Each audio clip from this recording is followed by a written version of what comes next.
Hey, what's going on, everybody? My name is Corey, better known as the Seaman, and I want to welcome you to another Spooktober edition of the Seaman Cinema Sit Down. That's right, it is October, which means we got tons of scary, spooky, Halloween-type movies to watch this month. 32 on my own personal list, although I probably have a good feeling that we will watch and talk about a few more than 32. But we have 32 that are on the list, and having fallen behind a little bit at the end of the week, we're playing catch-up. We just watched our October 7th film, which was 31 from Rob Zombie. If you want to see my thoughts on that, you can see it right up there. But now we turn to our October 8th film, and technically 9th in the running order that we have. And this one goes over to Amazon with a little Blumhouse action. That's right. Welcome to Blumhouse is back again in 2021. They gave us some nice films for our 2020 Spooktober list, and they provide one of the ones that we have here for you this Spooktober. And I gotta say,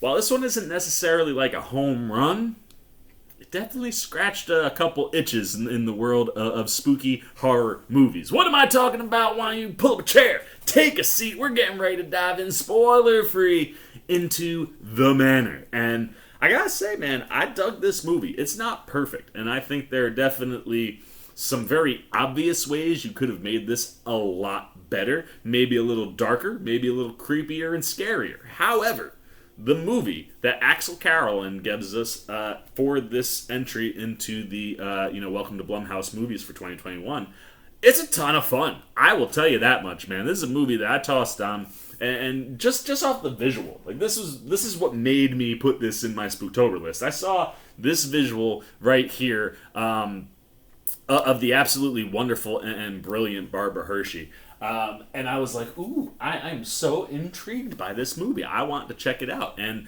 I gotta say, I had a ball with it. And a lot of that does stem from Hershey's performance, which we'll talk about in a moment. But first and foremost, you might not know what The Manor is. So let me give you a little IMDb synopsis, which of course says that after suffering a mild stroke, Judith Albright, played by Barbara Hershey, reluctantly moves into a historic nursing home where she becomes convinced there is a supernatural force that is killing its residents. And like I said, Axel Caroline writes and directs here, and I really think that, considering that to this point Caroline's only got one featured film on her list, which is a movie entitled Soulmate, which I've never seen, but she has done some stuff that I have seen and I have liked. She's got 2 entries into American Horror Story this year. She had a Creepshow entry. She's had a Haunting of Bly Manor entry. And these are all things where it's like, and you can tell that this is a woman that comes from this world, man. She is a horror person deep down, and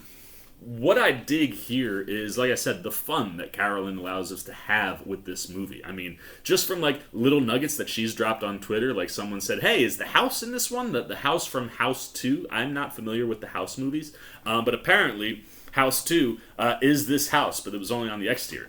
Carolyn noted to us that she got to film on the interior, which is something I always dig, man. When you can find a place or a location that can become a character in and of its own. And I wouldn't necessarily say that the nursing home here is its own character, but it does give some wonderful ambiance for Carolyn to work with, and that's the stuff that I enjoy the most from what she does behind the camera.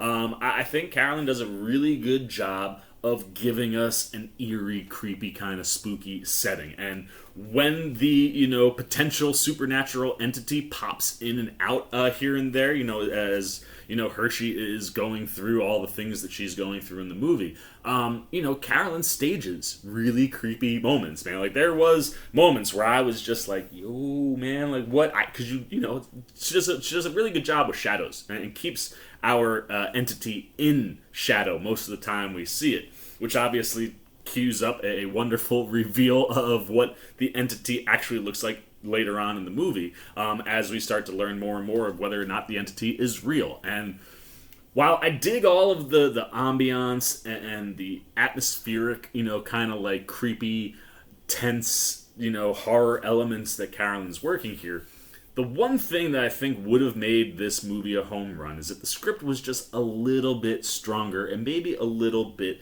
darker. And I say that in the sense that I figured this movie out pretty quick. And, when you're operating inside of a nursing home and you're utilizing something like dementia, which, spoilers, is something that the villains are utilizing to their advantage in the movie, which you can kind of see coming pretty early on and understand that's what's going on.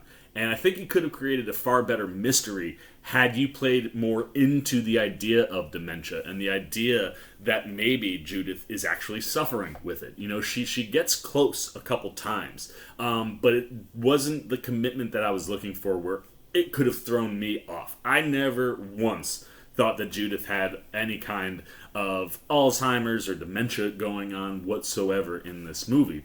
It was definitely some outside entity. And I think if you could have played in a little bit more into like wondering if maybe Judith was seeing all the things that she's seeing because, you know, of dementia or some sort of, you know, brain disease, I think it could have played a little bit better.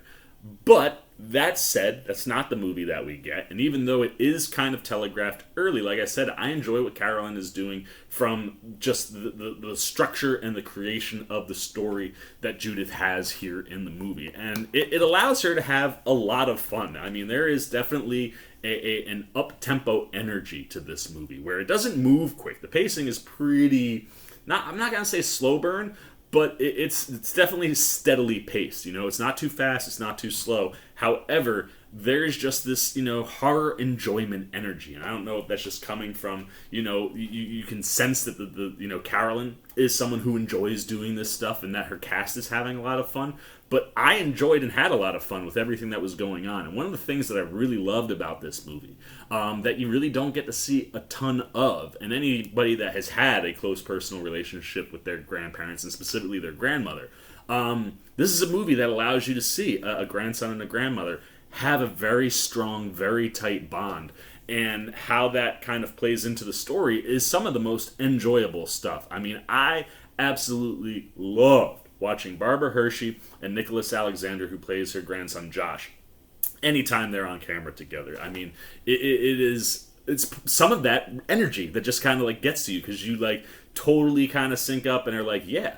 Like, you know, for me personally, like, I was very close, you know, to my grandmother that passed as well as my grandmother that's still alive. And, like, when you've had close relationships with your grandmother, you know, as someone who you're able to physically see all the time, I thought they captured a lot of that stuff, and that's something that we don't see a ton of in movies. And their team up and their working together, although not all the time working together, but when they are kind of working together to try to figure out what's going on, I just dug that energy that the movie was bringing. And from the cast itself, I mean, it's a pretty strong cast who I thought all do a solid job. And again, it's one of these movies where you can tell the cast came to play and have fun. And Barbara Hershey, man, she is having an absolute ball this whole movie, man. She leans into every aspect of it, you know, like her character is a dancer, and while obviously she doesn't get a lot of dance sequences in the movie, they certainly play with dance for her character a few times, and I like the way that she kind of embraced it to the point where, like, not being able to do it, you can feel that kind of pain from Hershey's performance, and just what she's doing, man, whether she is trying to figure things out, whether she is, you know, being scared by things that she's seeing, whether she's being confused at what's going on, like, everything Hershey is doing on screen is just so enjoyable. It's what makes the movie such an easy watch. And as I said, her co-lead, Nicholas Alexander, who plays her grandson, Josh, also, like, really, really solid stuff. I mean, the chemistry between the two of them is phenomenal. And I think what Alexander brings, based off of what he's asked to do, matches up most of the time, where I did enjoy his performance. You know, he has a wavering moment with Grandma where I was like, I don't know if that hit all the way, but like you can definitely understand why he might do what he does. And like I said, there's a couple areas in the script that I think could have been smoothed out a little bit or elevated, you know, with a couple different decisions. But for the most part, I think what both of these actors are given allows them to I think, you know, really excel on screen. Bruce Davison plays one of Judith's roommates, Roland, who kind of rolls with this little clique of Trish and Ruth, who are played by Jill Larson and Fran Bennett, and the three of them together, they're fun, man. Like, they definitely bring a very specific energy And it's an energy that not much else of the nursing home is really giving off, but they seem to be the most youthful of the bunch, and the ones that are looking to have the most fun and are the most welcoming to Judith.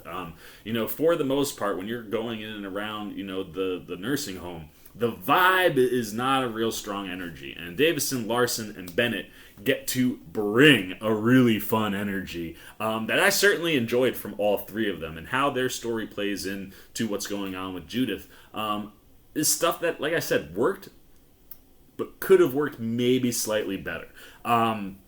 But I mean, really, it doesn't matter who you bring in here. I mean, we have some nurses. We have obviously, Josh's mom, who's played by Katie A. Keene. All sorts of people popping in and out of this one around this kind of main cast. And like I said, everyone that comes to play and have fun. And ultimately, I think what you get is a fun kind of little spooky horror film. And while I think you can kind of see what the outcome of this movie is going to be, I appreciate that Carolyn saves a twist or two for us at the end that I did not see coming. And while I don't know if it totally worked or lined up with the characters that are involved, I appreciate it. There's something at the end of the movie where I was like, didn't see that one coming. And in all honesty, while, like I said, I didn't think it quite meshed with the characters, if you ever wanted to go back to this world, I think you could, and I think you could have a lot more fun with Judith and what's going on.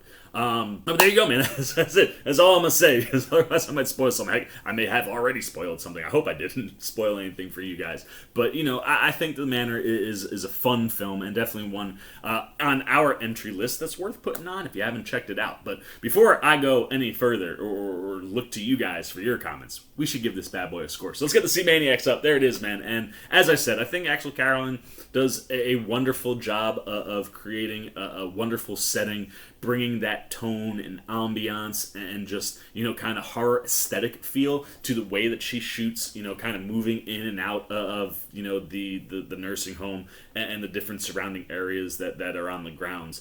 And I enjoy what she does from behind the camera, specifically when she is crafting stuff around the entity. And the ultimate payoff to the visual of the entity, I also thought was pretty cool. Like, I liked what there's a couple cool shots with the entity toward the end of the movie that I was like, yo, that's really cool. And that's one of those things that I really appreciated from what Carolyn gives us behind the camera. Script-wise, I think it works most of the time, but it is a little telegraphed, and I definitely think there are a couple turns where you could have maybe gone left instead of right that would have led us to something that's maybe a little bit more cohesive and a little bit scarier. But I think Carolyn was going for a movie that you could throw on and have a good time, and that's certainly something that you do here because of what she crafts and what her actors deliver, specifically Barbara Hershey, who knocks it out the ballpark. So for the C-Man, I'm going 3 out of 5 C-Maniacs. Not a perfect film, but certainly if you're going to throw it on and you're a fan of horror, you should have fun with this one. So those are all the C-Man's non-spoiler thoughts on The Manor. That means it's your turn. What are you guys thinking, man? Have you thrown on this entry to the 2021, Welcome to Blumhouse movies? How did this play for you? Did you have a good time with it? Did you think it was too predictable? Would you have wished they maybe would have played into the dementia angle a little bit differently? Do you think the ending worked? Or was it something that you would have liked to have seen also reworked a little bit differently? And, if those things weren't working for you, was everything else in the movie working? Did you enjoy the performances? Did you enjoy the setting and the ambiance and the vibe that Carolyn is creating? Or is this movie just not for you? And if you haven't seen it, has the C-Man enticed you? Anything you got, man, on The Manor, good, bad, indifferent, goes down below in the comments section. Look forward to talking to you guys down there. As always, if you enjoyed this video, please give me a thumbs up. And if you do, you want to come hang out with the old C-Man anytime we're talking movies, TV, trailer reactions, you want to be here for the rest of our Spooktober countdown, you haven't yet, and you want to show a little love and support to this guy, super easy. Come join C-Maniac Nation by jumping over there, hitting that subscribe button, hit that little bell if you want those alerts. Until next time, from C-Man's Cinema, sit down. I've been the C-Man. I'm signing off. Peace. Oh, hey, what's going on? You must be sticking around because you're looking for more content featuring this guy. Well, guess what? You're in the right place. You can check out more videos right here and right here. And if you have and you want to come join that C-Maniac Nation, you can hit that subscribe right over there.